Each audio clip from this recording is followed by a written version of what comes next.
ప్రజలారా, మనది ప్రజాస్వామ్య దేశము. ఇందులో ఎవరికీ అనుమానము అవసరం లేదు.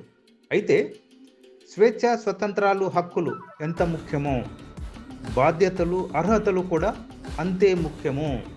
ఎల్ఎల్బి చదివిన వారు లాయర్ వృత్తికి అర్హులు. ఎంబీబీఎస్ చదివిన వారు డాక్టర్ వృత్తికి అర్హులు. ఇంజనీరింగ్ చదివిన వారు ఇంజనీర్ వృత్తికి అర్హులు. ఈ విధంగానే అన్నియును అర్హతలను బట్టి వస్తాయి. కావున ఏ పని చేయాలన్నా, ఏమి చేయాలన్నా వాటికి సంబంధించిన అర్హత, బాధ్యత, నైపుణ్యాలు తప్పనిసరిగా ఉండాలి. అప్పుడే మనము సుఖంగా, సంతోషంగా, ఆనందంగా జీవించగలము.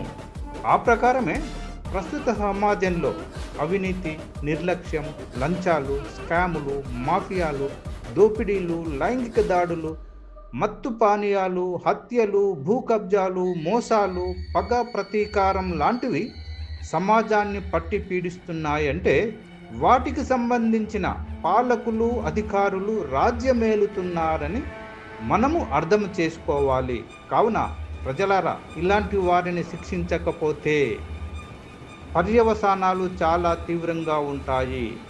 కావున తప్పనిసరిగా ఇలాంటి వారిని శిక్షించక తప్పదు అని పీపుల్ ప్రొటెక్షన్ పార్టీ అధినేత ఉంద్యాల సదానంద రెడ్డి విజ్ఞప్తి చేస్తున్నాడు.